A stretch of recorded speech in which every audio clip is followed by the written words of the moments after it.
नमस्कार। कभी सोचा है कि भारतीय संविधान में जो हमें मूल अधिकार दिए गए हैं, उनकी असली ताकत क्या है? आज हम इन्हीं अधिकारों की वो खास बातें जानेंगे जो उन्हें हमारे लोकतंत्र की रीढ़ की हड्डी बनाती हैं। चलिए शुरू करते हैं।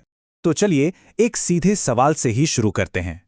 हमारे मूल अधिकार आखिर कितने शक्तिशाली हैं? इस पूरे विश्लेषण में हम इसी एक सवाल का जवाब ढूंढने की कोशिश करेंगे कि इन अधिकारों की असली ताकत क्या है और इन्हें बचाता कौन है।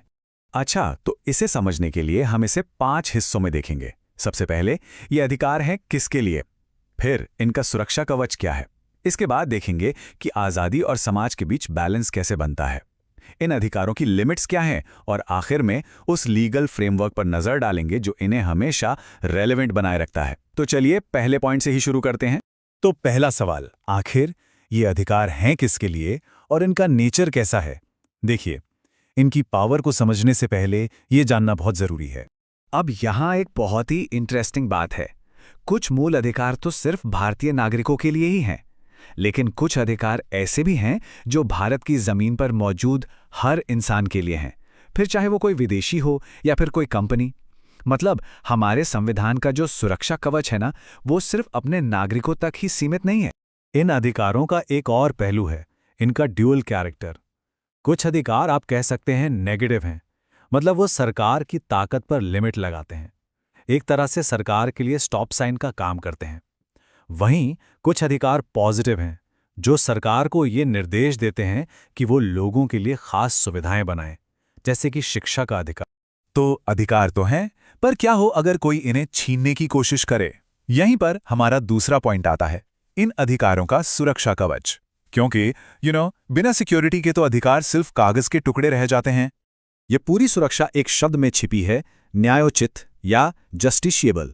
इसका सीधा सा मतलब है कि अगर किसी के अधिकारों का उल्लंघन होता है तो वो सीधे अदालत का दरवाजा खटखटा सकता है। यही वो शक्ति है जो इन अधिकारों को सिर्फ वादे नहीं बल्कि एक कानूनी हकीकत बनाती है। और जरा देखिए कि ये रास्ता कितना डायरेक्ट है। अगर किसी के मूल अधिकारों का हनन होता है तो उसे निचली अदालतों के चक्कर काटने की कोई जरूरत नहीं है।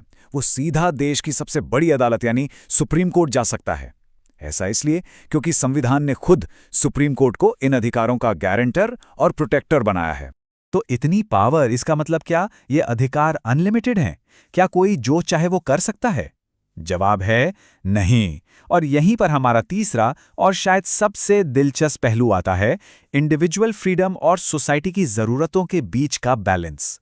अब ये बैलेंस काम कैसे करता है, इसे ऐसे समझिए। एक तरफ है किसी की व्यक्तिगत आज़ादी और दूसरी तरफ है समाज का हित। सरकार समाज की भलाई के लिए इन अधिकारों पर युक्तियुक्त प्रतिबंध, मतलब रीजनेबल रिस्ट्रिक्शंस लगा सकती हैं।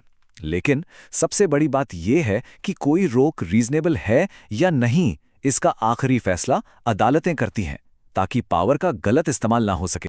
तो ये रिस्ट्रिक्शंस कब और कैसे लगते हैं? चलिए अब उन खास और एक्सेप्शनल सर्कमस्टांसेस को देखते हैं जब इन गारंटीड राइट्स को भी लिमिट किया जा सकता है। लेकिन सबसे पहले एक गोल्डन रूल याद रखें। देश में कितनी भी बड़ी नेशनल इमरजेंसी क्यों न लग जाए, 2 अधिकार कभी भी सस्पेंड नहीं किए जा सकते। अनुच्छेद 20 और 21 यानी जीने का अधिकार और अपराधों से संरक्षण का अधिकार, ये एक एब्सोल्यूट गारंटी है। हाँ, कुछ और सिचुएशंस भी हैं, जैसे नेशनल इमरजेंसी के दौरान बाकी कई अधिकार सस्पेंड हो सकते हैं। आर्टिकल 19 के तहत जो आज़ादी मिलती है वो सिर्फ युद्ध या बाहरी आक्रमण के समय ही सस्पेंड होती है। इसके अलावा संसद, सेना, पुलिस और खुफिया एजेंसियों के सदस्यों के अधिकारों को देशहित में सीमित कर सकती है।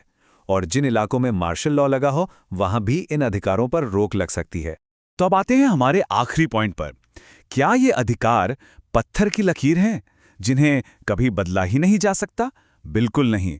ये एक लिविंग लीगल फ्रेमवर्क है जिसे समय के साथ पार्लियामेंट मैनेज करती है।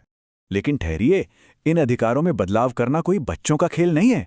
इन्हें किसी ऑर्डिनरी लॉ से कम या खत्म नहीं किया जा सकता। इसके लिए संविधान में अमेंडमेंट यानी संशोधन करना पड़ता है, और वो भी इस शर्त के साथ कि वो संशोधन संविधान के बेसिक स्ट्रक्चर, मतलब उसकी आत्मा को नहीं बदल सकता। ये एक बहुत बड़ा सेफ्टी नेट है। अच्छा, तो ये अधिकार लागू कैसे होते हैं? ज्यादातर तो सेल्फ एग्जीक्यूटिंग है, मतलब खुद ब खुद लागू हो जाते हैं। पर कुछ को जमीन पर उतारने के लिए कानून बनाने पड़ते हैं। और ये कानून बनाने की पावर सिर्फ और सिर्फ देश की संसद के पास है, राज्यों के पास नहीं। क्यों?